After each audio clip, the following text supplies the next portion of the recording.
மாசி மாதம் 27ஆம் நாள் 11ஆம் தேதி மார்ச் மாதம் 2025 செவ்வாய்க்கிழமை பிரதோஷ நாளில் நம் நோய்கள் நீங்கி நலமுற செய்வாய் கிரக தலமான வைத்தீஸ்வரன் கோவிலில் உறையும் வைத்தீஸ்வர சுவாமியையும் முத்துக்குமாரனையும் செவ்வாய் பெருமானையும் போற்றி பணிந்து வணங்கிடுவோம் வாரீர்.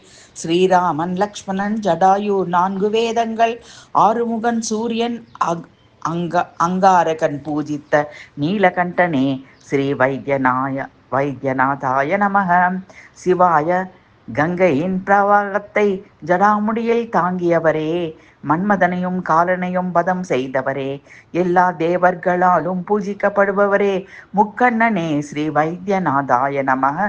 சிவாய திரிபுர சம்ஹாரம் செய்தவரே, சூரியன் சந்திரன் அக்னி ஆகிய மூவரையும் முக்கண்களாக கொண்டவரே, பாதம் முதல் தலைவரை வரும் எந்த ஒரு நோயையும் நாசமாக்குகிறவரே, ஸ்ரீ வைத்தியநாதாய நமக. சிவாய பேச்சு புலன் காது கண் கால் முதலிய அங்கங்களை இழந்தவருக்கு அவற்றை மீண்டும் கொடுத்த சுகத்தை அளிப்பவரே, குஷ்டம் முதலிய மிக பெரியதான ரோகங்களை போக்குகின்றவரே, ஸ்ரீ வைத்தியநாதாய நமக.